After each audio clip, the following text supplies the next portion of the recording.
Today we are gonna see, what if Naruto was the Ice Fox of Konoha? Part 1. If you end up liking this video, please consider subscribe, so without further ado, let's get into the video. The woman walked down the Konoha Streets Road. She had just come from a small get-together with her best friend Anko Mitarashi, or the famed Snake Mistress of Konoha. She had on a hard glare across her face while some of the men around the village leered at her.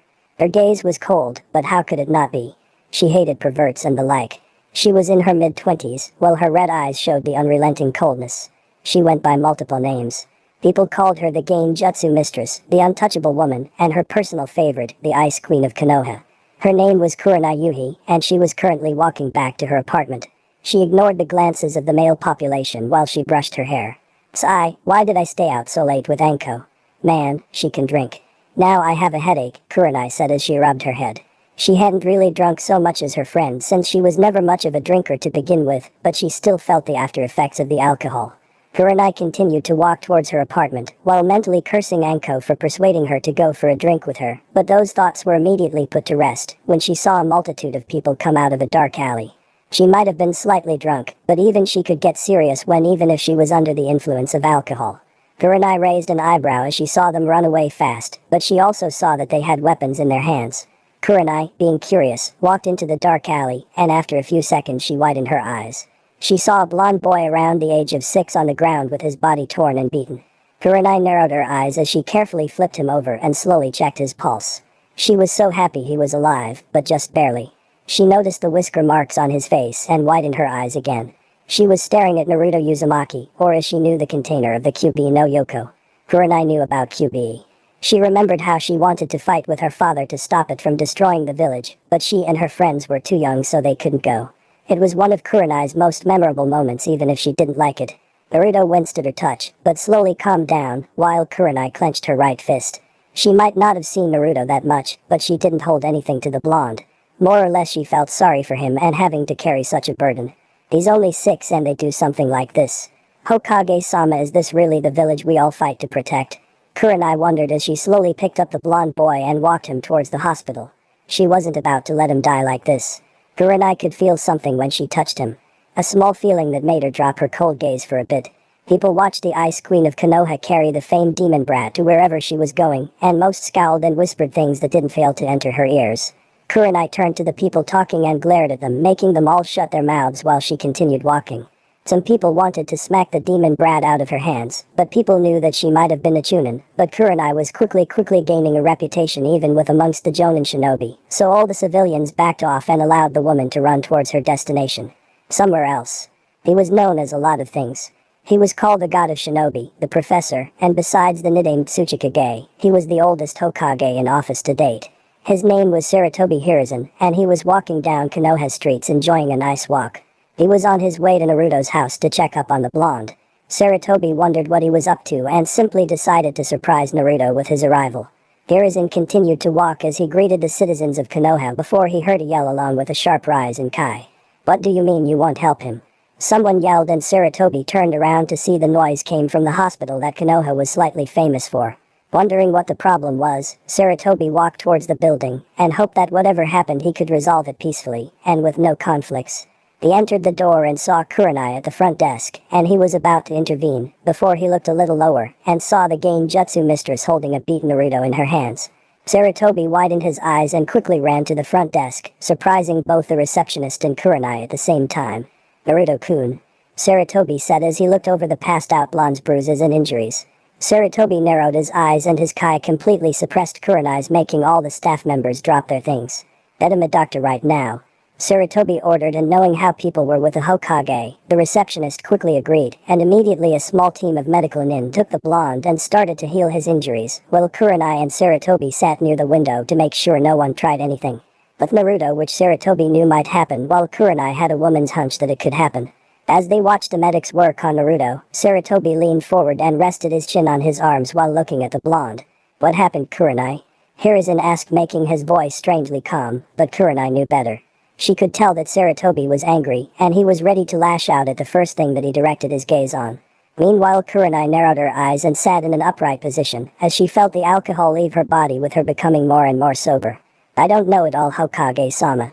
I saw about 10 people come out of a dark alley and they ran off immediately.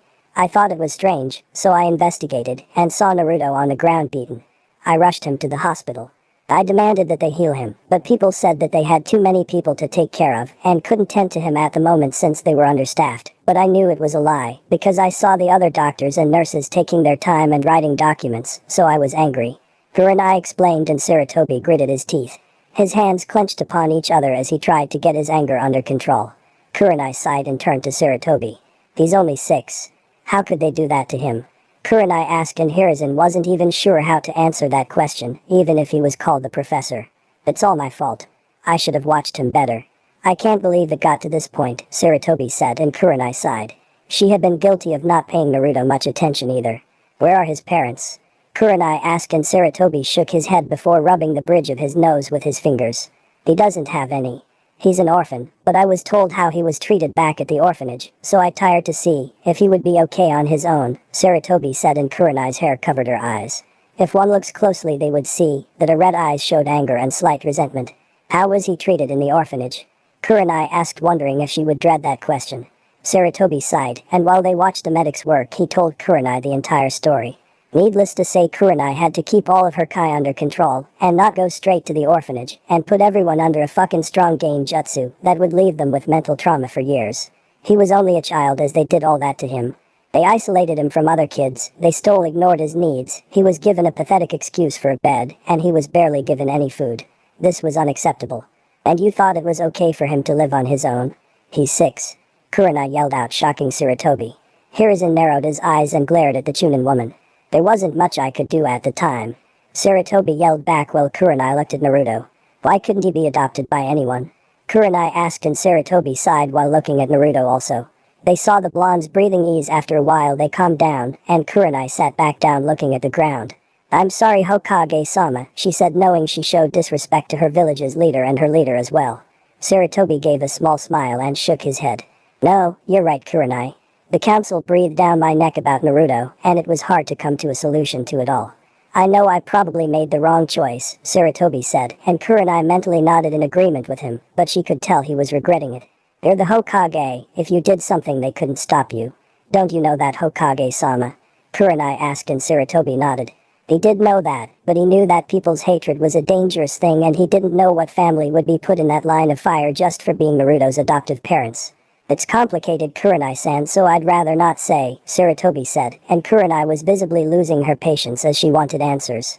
She wasn't sure why she cared so much about the blonde, but this whole thing left a bad taste in her mouth when she kept hearing about all the things that happened to Naruto. He didn't deserve this. None of this was his fault, and she knew it. She was mad. Mad at Konoha for being this was to a 4-year-old boy, mad at her Hokage for allowing this to happen, and mad at herself for being a part of that group that ignored him. She should have realized it. Naruto was the male version of Anko. Her best friend had the same childhood. When she was betrayed by Orochimaru, she was given almost the same treatment, and still had to deal with most of it. Kurenai felt ashamed of herself for not seeing it all this time and looked at the ground. He's got no one taking care of him, right? Kurenai asked, and Sarutobi nodded. He turned to her and saw Kurenai look at Naruto with absolute conviction and resolve in her eyes. Then I'll take care of him from now on. Hokage-sama, I would like to adopt Naruto. He needs parents, and I refuse to see him like that again. It will be tough, but I'll do it, Kurenai said, and Sarutobi widened his eyes at the Genjutsu Mistress. She wanted to adopt Naruto. Kurenai, think about this. You're a shinobi, and I don't think it would be wise to— Sarutobi stopped when he saw Kurenai's eyes. The fire burning in them that showed no room for discussion, even if he was her Hokage. Sarutobi widened his eyes as Kurenai gave him a pleading look. The Hokage sighed, and thought it over. He knew things couldn't stay with Naruto, and maybe the blonde would be better if he had someone capable to look after him. He couldn't really see anything wrong with Kurenai doing it, since even a few women her age had children when they were that young. Are you sure about this, Kurenai-san? You will have a lot to do, Sarutobi said, and Kurenai looked back at Naruto. She knew next to nothing about the blonde, but she felt her heart tighten when she heard of all the things that happened to him. In her mind, it just wasn't fair for the blonde to have to experience that. I'm sure, Hokage-sama. I'll manage with him. I always wanted company, Kurenai said, and Sarutobi chuckled, drawing the Ice Queen's attention to him. I never thought you would be so open. Especially with how most of Konoha talks about you, Sarutobi said, and Kurenai gave a small smile. I suppose so. Don't ask why though, Hokage-sama, Kurenai responded, and the Hokage laughed with a nod. He normally wouldn't pry into anything if it wasn't life-threatening, so he left it alone before sighing. Take care of him, Kurenai-san. He's been through a lot, Sarutobi said, and Kurenai nodded with a smile.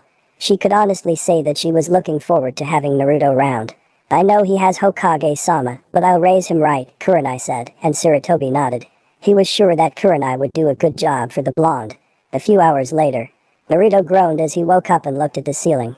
He didn't remember much of what happened then, or maybe he didn't want to remember. The blonde covered his eyes and cried at his misfortune. Why was he hated? What did he do that people hated him for? Naruto could only cry his distress away, but soon he felt a small side of his bed support something other than him, and the blonde opened his eyes to see Kurenai staring at him with a gentle smile on her face. Hello Naruto-kun, Kurenai said, and the blonde looked at her for a bit. Kurenai could tell he was confused.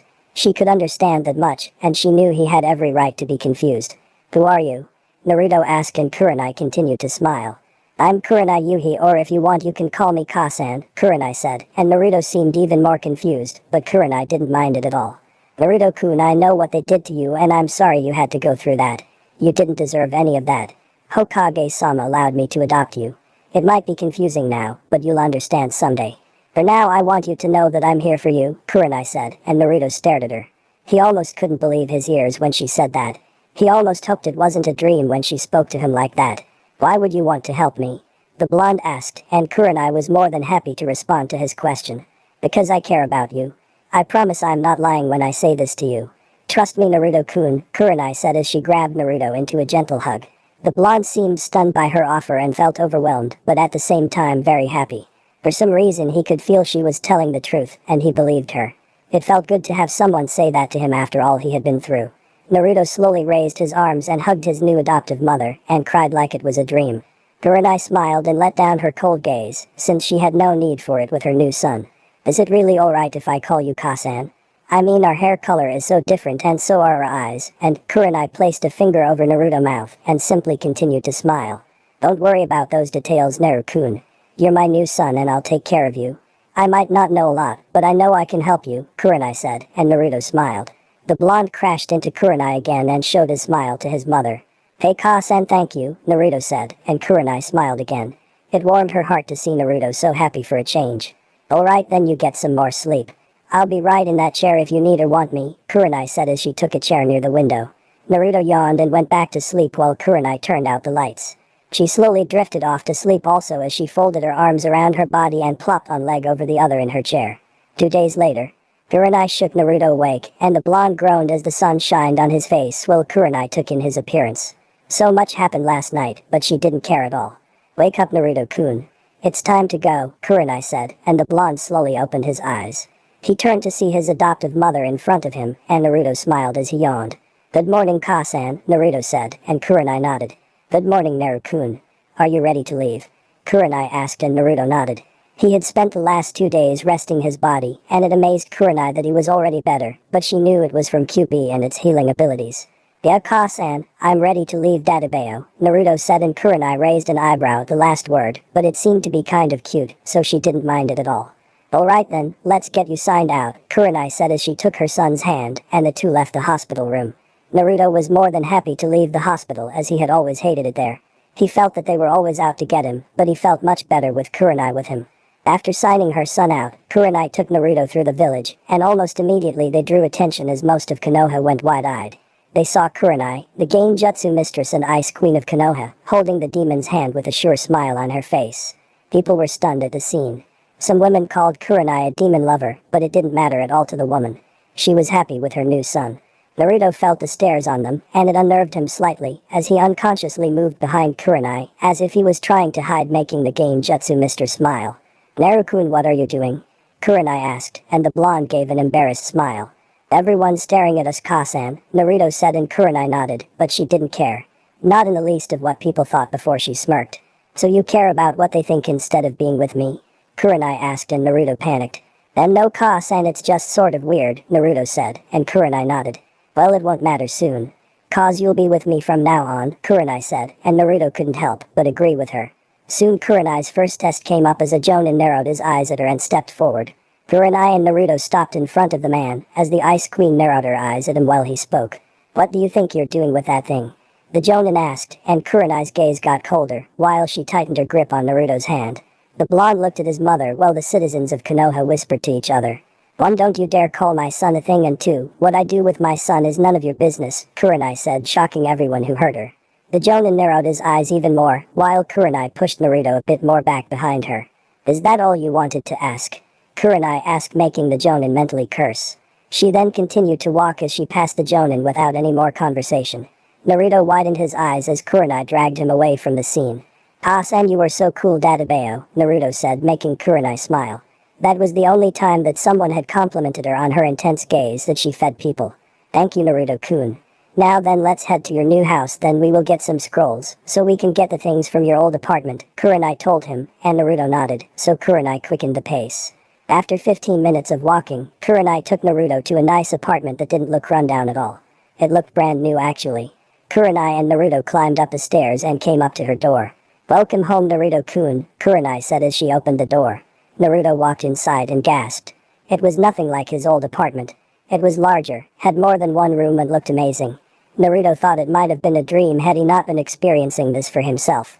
The blonde ran around the room while laughing, making Kurenai giggle. Ah-san, it's amazing. My apartment is nothing like this. Am I really going to be staying here? Naruto asked, making Kurenai chuckle. Of course you are silly. Now then, wait here and I'll get some scrolls, then we'll leave, Kurenai said, walking away while Naruto looked around the room. He was surprised that it wasn't as girly or womanly as he thought it might have been, but Naruto was sort of relieved. He looked around and sat on the couch that was in the living room next to the coffee table. Wow, Ka-san's place is really neat, Naruto said as he sank into the couch. He'd never felt anything so comfortable in his life. Just before he could submit to the softness of the couch, there was a knock on the door, and the blonde raised an eyebrow. He wondered if he should answer it or what Kurenai would do. Naruto shrugged his shoulders and opened the door and was greeted to a woman a few inches shorter than his adoptive mother. She was wearing a trench coat and fishnets around her body, and she had pink hair with a dango stick sticking out her mouth. Hey kid, who are you? The woman asked, and Naruto raised an eyebrow. He wasn't sure how to answer that, but luckily he wouldn't have to as Kurenai came back. Naruto-kun, who's at the door? Kurenai asked, only to see her friend at the door in front of her son. Anko? Kurenai said, making Naruto and Anko turn to her. Naruto turned back to the woman, and widened his eyes in realization. So her name was Anko. Nai-chan, I came to see you. Who is this little guy? Anko asked, and Kurenai smiled as she knelt down and wrapped her arms around the blonde, before smiling towards her best friend. This is Naruto Uzumaki. He's my son, Kurenai said, and Anko nodded. Silence came over the room as the information came into Anko's head. He's what? Anko said, making Kurenai smile with a nod that she wasn't kidding. Anko gasped and looked at Naruto. Nai-chan, this is huge. Are you sure you can handle that? Anko asked, and Kurenai nodded.